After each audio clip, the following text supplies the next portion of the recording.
seems to hear words of good cheer from everywhere, filling the air. Oh, where sing the song, happy holiday tones, gaily they ring out, people sing songs of good cheer. Christmas is here. Ding dong, that is the song with joyful ring. All carols listen, ding dong, and that's in their joyful tones to every home. All of the bells, sweet silver bells, all seem to sing our cares away. Christmas is here, bringing good cheer to young and old, meek and little. Ding dong, is the song, ding ding dong. One seems to hear words of good cheer from everywhere, filling the air. Oh, the praising the song, with all their tones, gaily they ring while people sing songs of good cheer. Christmas is here. Ding dong, that is a song with joyful ring. All caroling, ding dong, and that's in their joyful tone to every home. Oh, now they send on without end their joyful tone to every home. Ding dong, ding dong.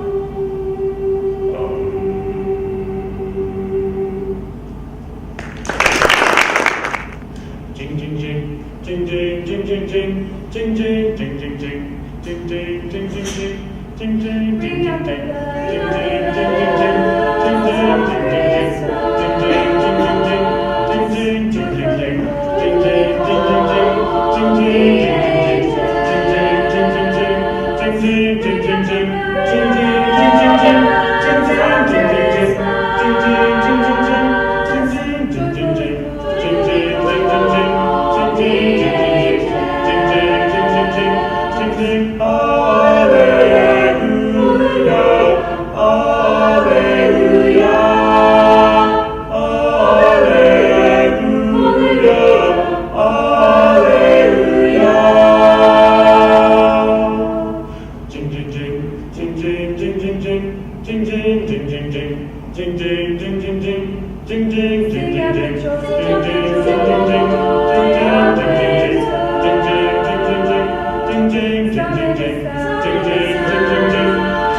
call to order the regular meeting of December 11th, 2018. If we could stand for the Pledge of Allegiance.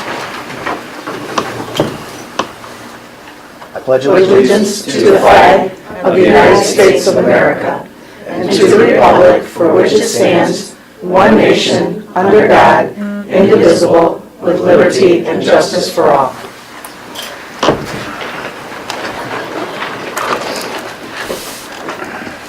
Roll call. Larry Armstrong. Here. Sean Douglas. Here. Michael Howery. Here. Michelle Hayes. Here. Gene Sensi. Here. Is there a motion for approval of the agenda? I'll move. I'll second. Any discussion? Roll call. Larry Armstrong. Yes. Sean Douglas. Yes. Michael Howery. Yes. Michelle Hayes. Yes. Gene Sensi. Yes. Vote is 5-0. Is there a motion to approve the minutes of the regular meeting of November 20th, 2018? So moved. I'll second. Any discussion? Roll call. Sean Douglas. Yes. Michael Howery. Yes. Michelle Hayes. Yes. Gene Sensi. Yes. Larry Armstrong. Yes. Vote is 5-0.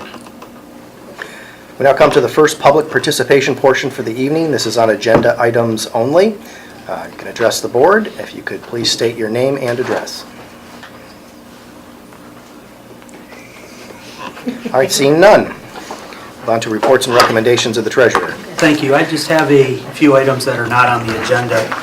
The first is just more of a notification that the audit for the school district for the year ending June 30, 2018 was released by the Auditor of State's Office last week. And at the same time, the audit for the Lake County Schools Council Healthcare Benefits Program was also released. While that's not a financial statement that this board is responsible, Madison Schools is the fiscal agent, so my office is responsible for the accurate preparation of that audit. So 2 audits completed last week, which is good. The consortium audit had no management letter comments. The school district audit, the only management letter comment is, as I've told you before, we don't file according to generally accepted accounting principles. We file on the cash basis, and until such time as it makes sense to do it on GAAP, we will continue to file on the cash basis. So as of now, the only thing we have going is Medicaid audit, which is technically agreed upon procedures, which should be done by the end of December. They have to get me a report so I can file it with the state. Then we get a couple months off and start all over. So that's the first item. The second is we have a couple levies that are scheduled to be renewed in 2019 and 2020. The first is the emergency levy that was originally passed several years ago. Actually, I have it somewhere. And it would normally go on. I think what we've done is put it on in November. But we also have the Joint Financing District levy, which is the combined levy of the Madison schools, Perry local schools, Painesville City schools, and Riverside schools, where we combine our tax valuations and then redistribute currently based on mostly pupil count. There is one part of it that goes with another type of ratio. A couple of things that will happen. One is that formula is going to change. And the other is there's a possibility that that group would like to bring it on a year early. So instead of 2020, we might have to bring it back as early as November of 19. So that leads to the question of what are we going to do in 19? Do we take our emergency levy in May, Joint Financing District in November? Do we do them both in November? That being said, I think Angela has comments that she needs to make on this too. As we're looking at that, typically they both pass, and they pass, with wide margins. One of the things you want to look at is voter fatigue. So we just were on the ballot in November. If we go in May and then in November again, are people more likely to vote no at some point on something because of voter fatigue? or are they going to vote for it because it's their renewals? My recommendation is, I'm in contact with Jerry, and he's going to get back to me, and I'm going to get you guys some feedback as to what he thinks the best options are. Another thing to think about is you have to have money to run levy campaigns, and we raised money to have money for the next campaign, then we'd have to raise money for our share of the joint financing district campaign.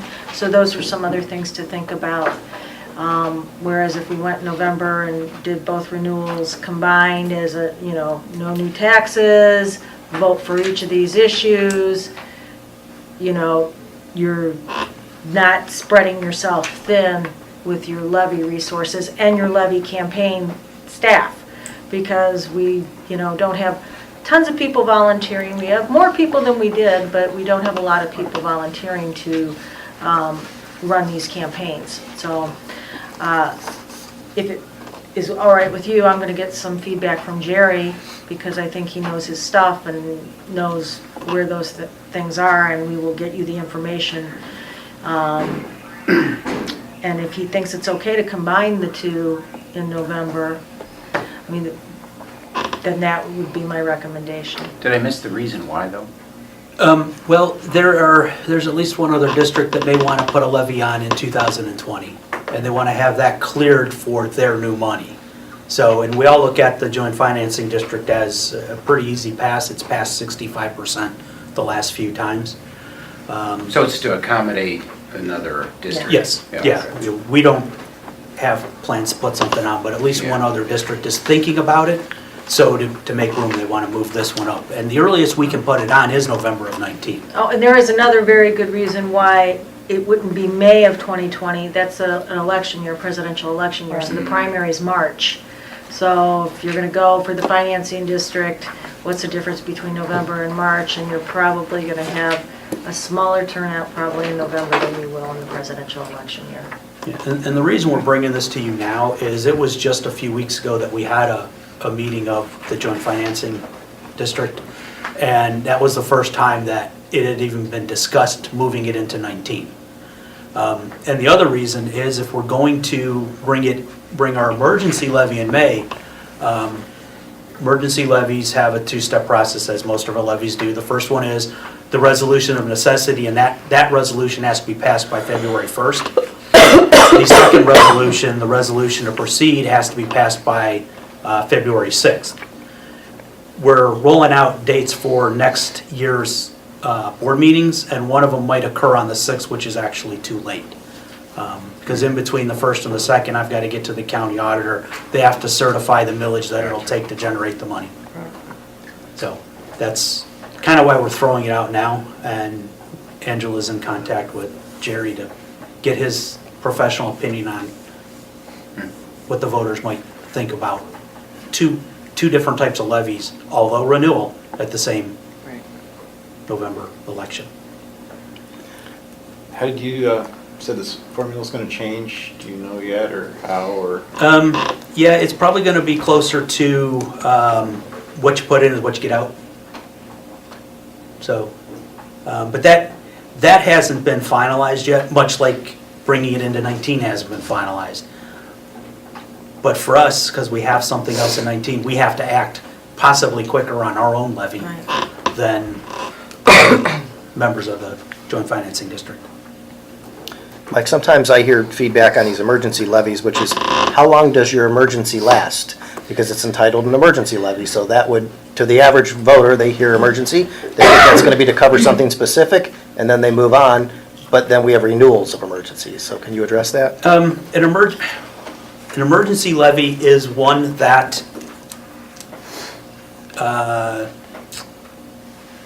is not continuing to begin with. Ours lasts for 5 years. Originally passed, I believe, in 1989, and it's been renewed every 5 years since, starting at 4.9. Right now it's at 1.93. The reason the millage goes down as an emergency levy is a fixed sum levy. It'll generate, back in 1989, it generated $670,000. In 2018 and 2019, it'll generate $670,000. It's called an emergency because it's outside of that continuing levy group that's treated different based on the way property values go up and down, you could recognize more money from a continuing levy. You don't from an emergency levy. Depending on how the district is with their tax values, determines what type of levy you put on. When you're at a certain level, 20 mil floor, when you're at a certain level, you put emergencies on so the district can recognize or realize additional revenue, and that's why it was put on then. The emergency levy is non-continuing for a fixed term. Is that a term that the state mandates that we use? It's a specific emergency levy type definition that you have to meet. And then when you put it on for renewal, the language, ballot language has to be the same as it was 5 years ago, as it was in the beginning. So if you change the purpose, it becomes a new levy. Becomes a new levy, it actually costs the taxpayers more for the same millage. Gotcha. Try not to get too technical, but still get to the answer. Yeah. Appreciate it. So, I guess we'll just wait till we hear from Jerry and then Right. January. let you guys know. Well, I will put information in Friday's newsletter regarding, his advice, and we'll go from there. And I'll have the resolutions created, and if we don't use them for a May election, they'll still be good for the November election. And if not, the lawyer will just change them real quick. He's very good. So any questions on any of that? Nope. Okay. On to the items in the agenda. The first is to approve the financial reports for all funds, fund-to-fund transfer report, and the check payment register for November 2018. I'll move. I'll second. Any discussion? Roll call? Michael Howry? Yes. Michelle Hayes? Yes. Gene Sensi? Yes. Larry Armstrong? Yes. Sean Douglas? Yes. Vote is 5-0. The next is to approve a transfer from Fund 003 Capital Projects to Fund 002 Debt Service in the amount of $87,812.56. I'll move. Second. Any discussion? Roll call? Michelle Hayes? Yes. Gene Sensi? Yes. Larry Armstrong? Yes. Sean Douglas? Yes. Michael Howry? Yes. Vote is 5-0. The next item is to accept the amounts and rates as determined by the Budget Commission and authorizing the necessary tax levies and certifying them to the county auditor. Move. Second. Any discussion? Roll call? Gene Sensi? Yes. Larry Armstrong? Yes. Sean Douglas? Yes. Michael Howry? Yes. Michelle Hayes? Yes. Vote is 5-0.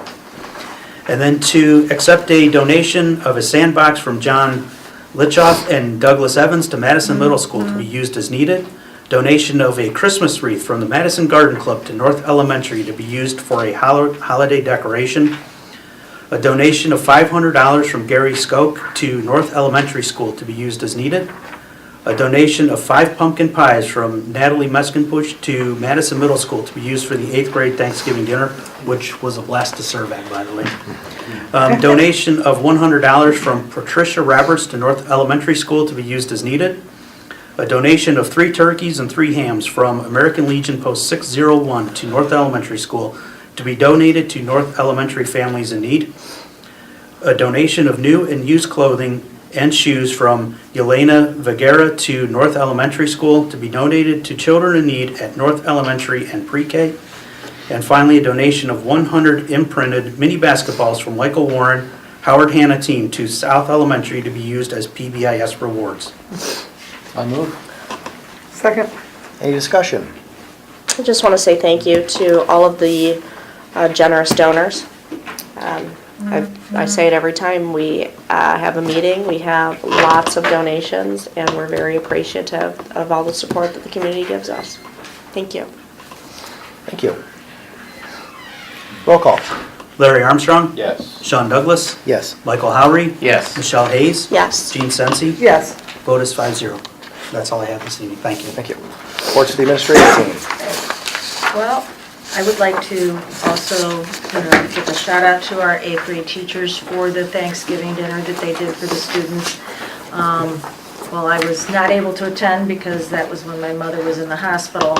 I heard nothing but wonderful things, and I know that a lot of extra work went into that and to make it nice for the students. And part of it was because some of our students haven't experienced that kind of Thanksgiving dinner, is one of the reasons why one of the teachers took the lead to lead that project, and I know it was a lot of extra work.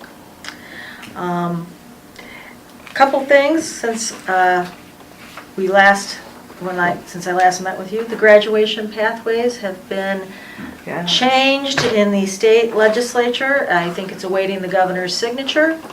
The bill would be enacted, depending upon when he signs it, sometime in March. So that would mean the class of 2019 would fall under the graduation requirements that 18 did, which gave a few more pathways other than the 3 that have been in law since 2000.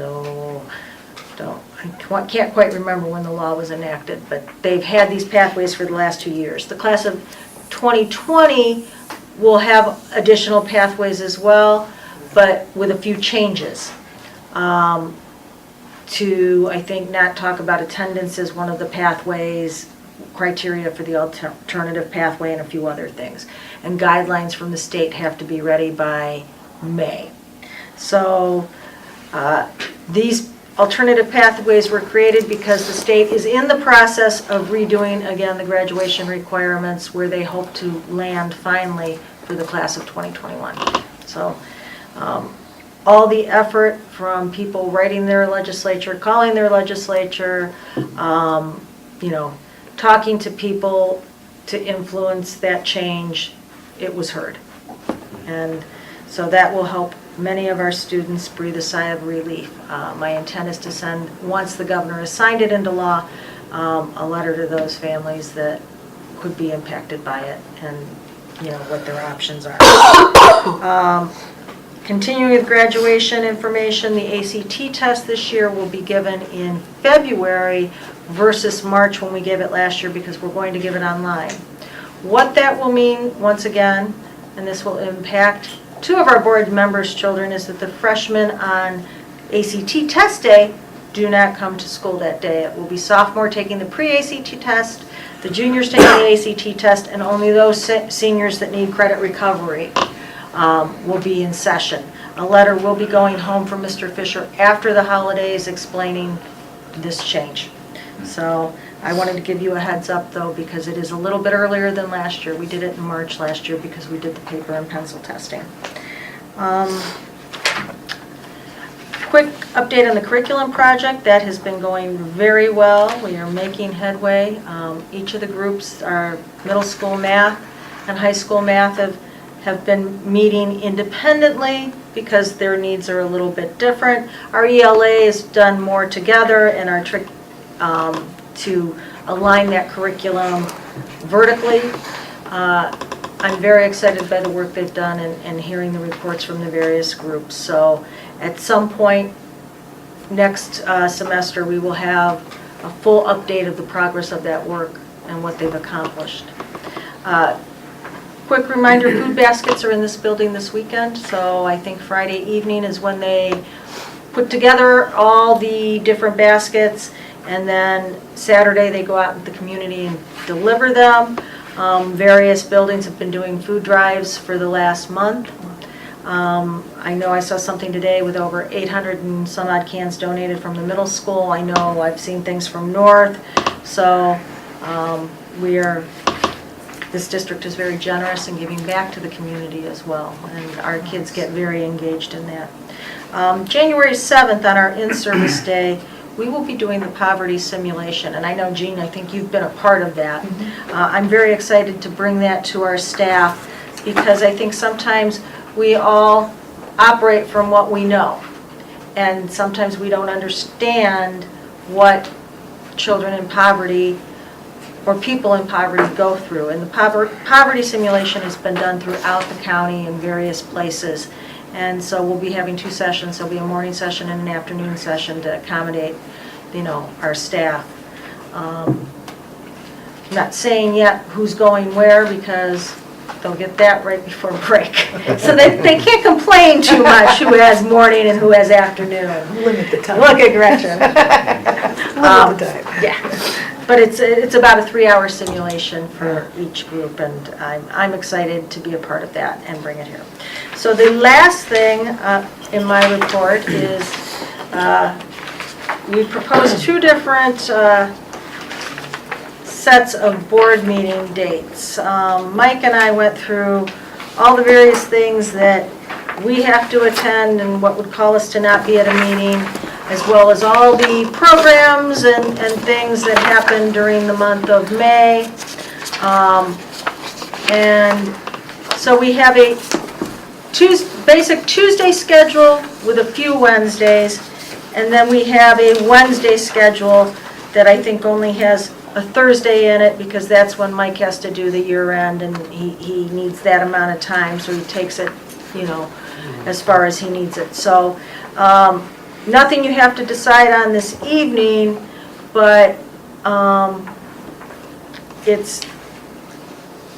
the change to Wednesdays was to accommodate some of the other things. One of the things I'm involved in that happens on the 3rd Tuesday is the BASA Legislative Committee.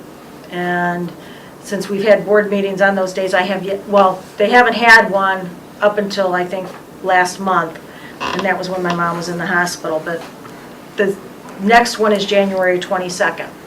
And I believe it's very important to be a part of that legislative process. This is a budget year.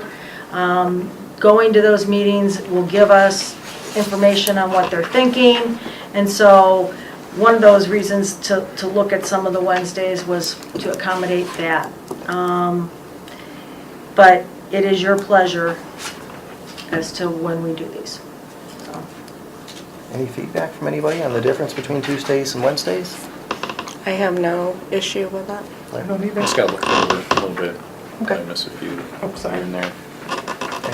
Tuesdays are better, but I can flex on if I know ahead of time. Good. All right. Well, we can look it over, and you said Yeah. this will be something we'll look at in our January meeting? Right, we need to approve it, so we need feedback to which calendar, you guys would want. And if you can individually email me, it's, where the preference is, that would be fine. I have no preference. Me neither. No, Yeah. to follow your lead.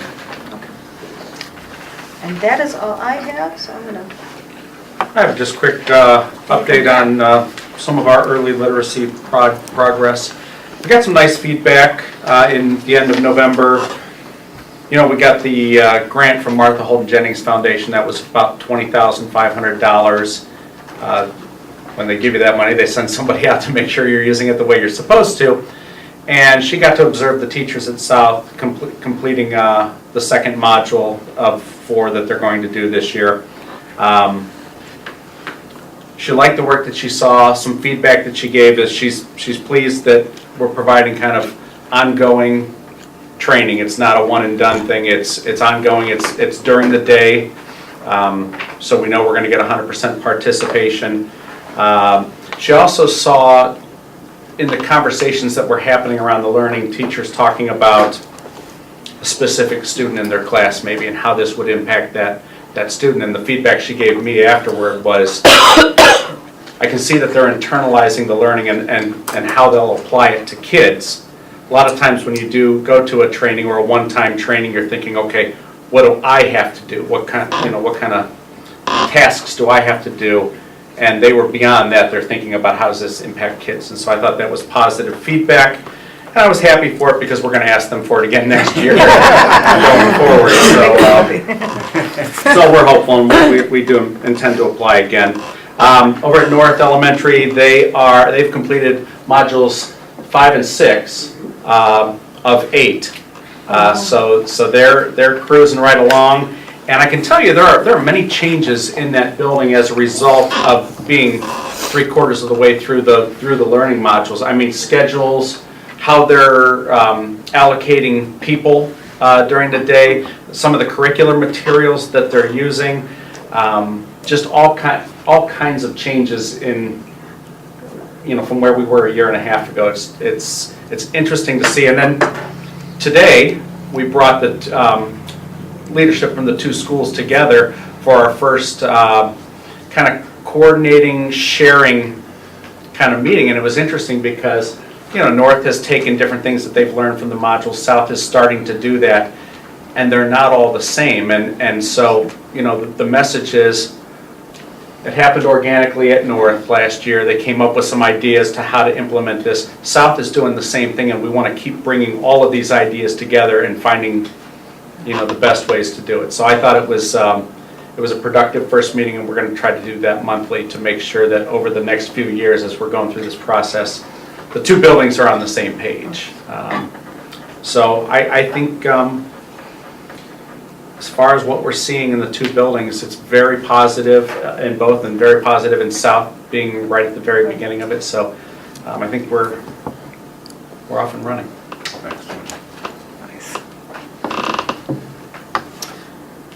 I promise to keep it under an hour for my part of the... No, just a couple of quick updates. The first being that at Auburn Career Center, we've had the pleasure of doing another ODE audit. We had one at Broadmoor last year that prong 2 just finished, and there was a lot of learning that took place for all the associate districts in the county at Broadmoor. Broadmoor being able to finish theirs was contingent on a Madison student's ETR and IEP, so there was a little pressure to make sure everything was good, and it was, so that's completed. And a lot of the information that came from that, such as all districts are required to have an internal monitoring team, and so we had started that last year, and so we're building it, but the push is to not just be about compliance, but to move on to thoughtful planning and progress and where we're going in special ed. So I think good things will come of it. At Auburn, we're in the midst of it, but there's a little different focus from what we did at Broadmoor to what we're doing at Auburn. Some of the struggles of any kids, not just Madison, but any kids in the county going to Auburn, there was room for improvement. There's a lot of good things everyone's doing, but there's room for improvement. And so I think because of these audits, a lot of good conversations have taken place that can only help our kids and the access to being able to go to Auburn and be successful and more successful than some kids have been in the past. So I'm hopeful. Again, the internal monitoring team, we have a meeting at Auburn coming up in January, and we'll review IEPs and ETRs, but the focus there is much more collaboration and communication between Auburn and all the associate schools. So I think that'll be good. And we keep working, it's continued efforts on addressing social emotional needs from preschool to 22. And so that will always be something we're looking at. Bringing PEP Assist in, that you guys approved, which it has been very, very helpful. Somebody coming in from the outside working not only with kids but with teachers, and all staff to try to help mitigate some of the escalation of behavior. So that's been good, and it's an ongoing process as our kids struggle so much more before they ever get to school. So that will be, I think, something that we're always having to deal with and address and try to do it better for all our kids. That's all I have. I do have one more thing, because this came in yesterday and I've been crunching the numbers, and 65% of our students have met the 3rd grade reading guarantee at the start of 3rd grade. Now, that does not mean they were all proficient on the ELA test, because they give that whole test, but 65% of our students can breathe a little easier, that they don't have to take multiple tests, and we're working on a plan for tutoring that we always do with our 3rd graders that need the intervention for the 3rd grade reading guarantee. But that is, I think, some of the best shape we've been in going into since we've been doing this 3rd grade reading guarantee. And I think a lot of the work that our buildings are doing with this grant, we're really going to see it pay off dividends exponentially going through, because each year they raise the bar too. So this point total goes up. So they've raised the passing score each year. So we're making gains, not losing ground. So I want to applaud our 3rd grade teachers. That's a stressful week for them. If you're ready for my recommendations, All right. we'll move into those. First, very short personnel motion this meeting. We're asking you to accept the following resignation. Matthew Rhodes, part-time IT employee, effective December 5th, 2018. Entering into the following employment contracts. Kelly Blauman and Kristen Sorensen to be substitute teachers as approved by the Lake County Educational Service Center and/or the Madison Local School District Superintendent. And then the following persons as casual day-to-day substitutes, beginning with Michelle Boggs and ending with Stephanie Wilson. I'll move. I'll second. Any discussion? Roll call. Sean Douglas, Yes. Michael Howry, Yes. Michelle Hayes, Yes. Gene Sensi, Yes. Larry Armstrong, Yes. vote is 5-0. All right, and you did a first reading on board policy updates, beginning with 0131 legislative and ending with 8403 school resource officer. So tonight we're asking for you to adopt these policies. I'll move. Second. Any discussion? Roll call. Michael Howry, Yes. Michelle Hayes, Yes. Gene Sensi, Yes. Larry Armstrong, Yes. Sean Douglas, Yes. vote is 5-0. All right, and on our consent calendar this evening, we broke it up into two motions so that Sean could recuse himself on one of the motions because it involves his son.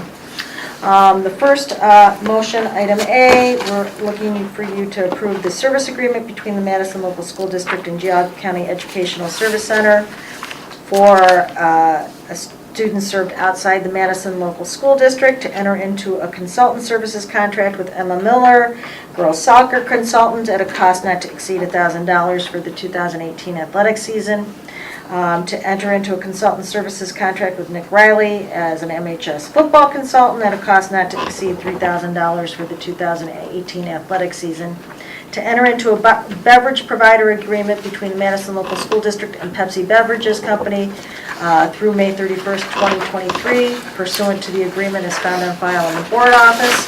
To enter into a sponsorship agreement between the Madison Local Schools District and Pike's Car Star Collision in the amount of $40,000 to be paid over a 12-year period pursuant to the contract found on file at the board office. To enter into a sponsorship agreement with the Madison Local School District and the Warren team in the amount of $10,000 to be paid over a 12-year period pursuant to the contract found on file at the board office. To approve the settlement agreement between the Madison Board of Education and the parents of the special needs students and provide the superintendent and treasurer authorization to carry out the specific terms of the agreement. And then to approve the programs listed below as found on file in the board office as an educational option of independent study. And that would be physical fitness rehab with Alyssa Carruthers and Connor Wood. Cooperating teacher Tim Willis. I'll move. I'll second. Any discussion? Roll call.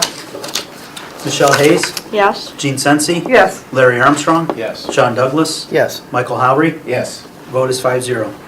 And then the second motion is also to approve an independent educational options for Colin Douglas, lifeguarding certification through the YMCA, cooperating teacher Tim Willis. I'll move. I'll second. Any discussion? He's a good boy. Roll call. Gene Sensi, Yes. Larry Armstrong, Yes. Sean Douglas, Abstain. Michael Howry, Yes. Michelle Hayes, Yes. vote is 4-0-1. All right, we've reached the second public participation portion for the evening. Anyone can address the board on any item. If you could state your name and address for the board. We may call on people, but I'm kidding. All right. They look so scared. If you'd like to say something and address any item that you'd like to, you can state your name and address and address the board. Do it. It can be about anything. About anything. You go first. So, for like the, You gotta stand up. Stand up.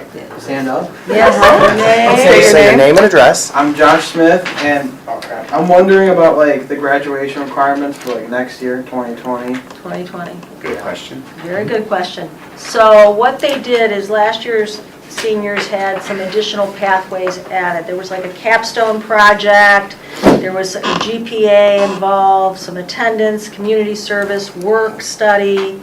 And so for 2020, they're going to take out, I think, the attendance. They're going to beef up what is required in the capstone project a little bit, but we don't have any of those guidelines, but we will have them in May. So you will know going into your senior year what those requirements are. If you've met your 18 points on the end of course exams, you're golden anyway. All right. So, I got like one tomorrow, so. well, good luck. Knock it out.